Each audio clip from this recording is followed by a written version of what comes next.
నీ గుండెల్లో ఆశ చావనీయొద్దు. పరిస్థితులన్నీ చేయి దాటిపోయినట్టు నీకు కనబడని గాక. నీ చేయి దాటిపోయినాయి కానీ ఆయన చేయి దాటిపోలేదు కదా. ఆయన చేయి దాటిపోతాయా? పోవు కదా. అంతా అయిపోయింది అన్న దానిలోంచి ఏమీ కాలేదు, ఇదిగో ఇప్పుడే స్టార్ట్ అయిందని మొదలుపెట్టే దమ్మున్నోడు కదా. ఆ ఒక్క విశ్వాసం నీ గుండెల్లో పెట్టుకొని, ఆ ఒక్క నమ్మకం నీ గుండెల్లో పెట్టుకొని నువ్వు బ్రతుకు తమ్ముడా. ఏనాటికైనా నా దేవుడు కదులుతాడు, నా దేవుడు నియమించిన సమయం ఇంకా రాలేదు, వచ్చేంత వరకు నేను బ్రతుకుతాను, ఓపికతో ఎదురు చూస్తాను. నా ప్రాణం ఆయనంతటా ఆయనే తీసుకున్న దాకా, నా ఊపిరి చివరి శ్వాస విడిచేంత వరకు నాకు నిరీక్షణ ఉంది. ఏ నాటికైనా నా దేవుని కార్యం బలంగా జరిగిద్ది. ఈ ఆశ మాత్రం నేను వదిలిపెట్టుకోను.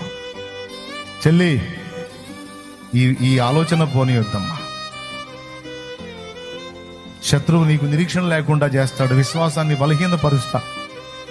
నువ్వు దేవుని బిడ్డవై ఉన్నప్పటికీ నిన్ను వదులుతాడు అనుకోవద్దు.